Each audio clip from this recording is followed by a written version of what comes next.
BP নূরকে যে পিটায় রক্তাক্ত করা হলো, কেন করা হলো, কারা করা হলো, কারা করলো, তার অপরাধ কি? এই জিনিসগুলো সুনির্দিষ্টভাবে বাইর করতে হবে।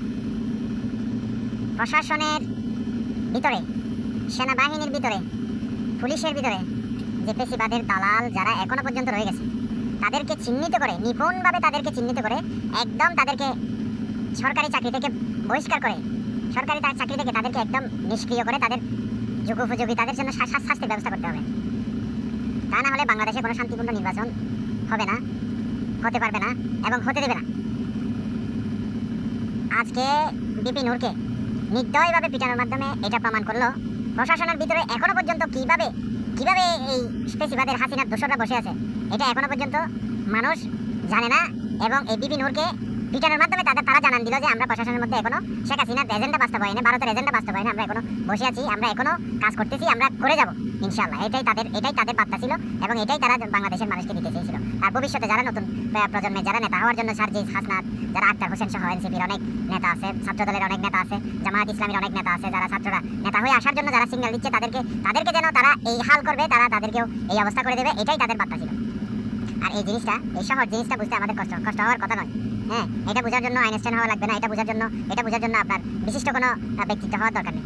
আর বিশেষ করে এই ভারতের এজেন্ডা বাস্তবায়নে যে জাতীয় পার্টি বর্তমানে বাংলাদেশে উঠে পড়ে লেগেছে, সে জাতীয় পার্টি এখনো পর্যন্ত কোনো অভ্যুত্থানকে স্বীকার করে নাই। জাতীয় পার্টি এখনো পর্যন্ত ছাত্রদেরকে দুষ্কৃতকারী, ছাত্রদল, ছাত্র শিবির, এনসিপি সহ বিভিন্ন ছাত্র সংগঠন একত্রিত হয়ে হাসিনাকে যে ফেসিবাদের যে কবর রচনা করেছিল সেটাকে জাতীয় পার্টি এখনো মেনে নেয়নি। সেই জায়গা থেকে জাতীয় পার্টি কিভাবে জাতীয় পার্টি নির্বাচন করবে, কিভাবে জাতীয় পার্টি নিবন্ধন এখনো বাতিল হলো না, জাতীয় পার্টি বাংলাদেশে নির্বাচন করার যোগ্যতা এখনো রাখে কিনা, সেই প্রশ্নটা আমি আপনাদের কাছে রাখলাম। জাতীয় পার্টি এখনো পর্যন্ত বলতেছে আওয়ামী লীগ ছাড়া নির্বাচন হবে না, হতে দেওয়া হবে না, আওয়ামী লীগকে নির্বাচনে আনতে হবে, আওয়ামী লীগকে নির্বাচনে না আনলে নির্বাচন প্রশ্নবিদ্ধ হবে। এই প্রশ্নটা এখনো থেকে যায় জাতীয় পার্টি নির্বাচন করতে পারবে কিনা, জাতীয় পার্টি সেই যোগ্যতা আছে কিনা, জাতীয় পার্টি দেশের জন্য সেই কাজটা করছে কিনা। যে ভারতে যায় জিএম কাদের, যে ভারত থেকে আসার পরে সে বলে যে ভারতের অনুমতি ছাড়া আমি কোনো কথা বলতে পারবো না।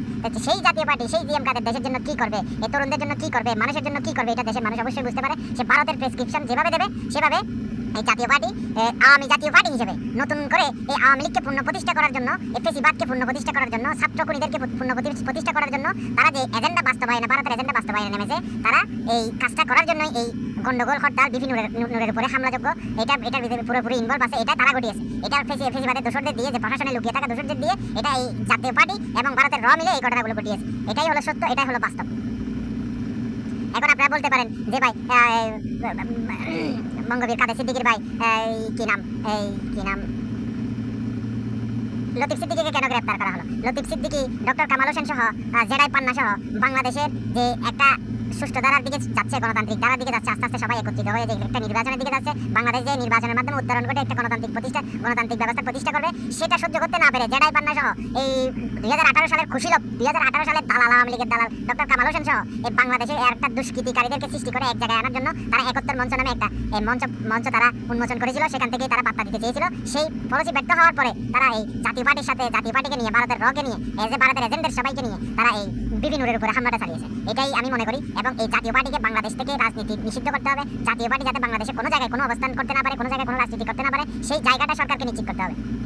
এবং পাশাপাশি আমি আরও দাবি করব, পাশাপাশি আমাদের যেই সংস্কারের যেই প্রক্রিয়া, সেটাকে যথাযোগ্য মর্যাদা দিয়ে পূর্ণাঙ্গ সংস্কার শেষ করে সেটাকে একটা আইনি ভিত্তি দিয়ে, কঠিনভাবে সেটাকে একটা আইনি ভিত্তি দিয়ে সবাই একসাথে নির্বাচনে সমতার মাধ্যমে অংশগ্রহণ করতে পারে, লেভেল প্লেইং ফিল্ডের মাধ্যমে, সেই ব্যবস্থাটা করার জন্য আমি বর্তমান সরকারকে আমি বিশেষভাবে অনুরোধ জানাবো। ইনশাআল্লাহ আশা রাখি সেই ব্যবস্থাটা আমরা অবশ্যই করতে পারবো।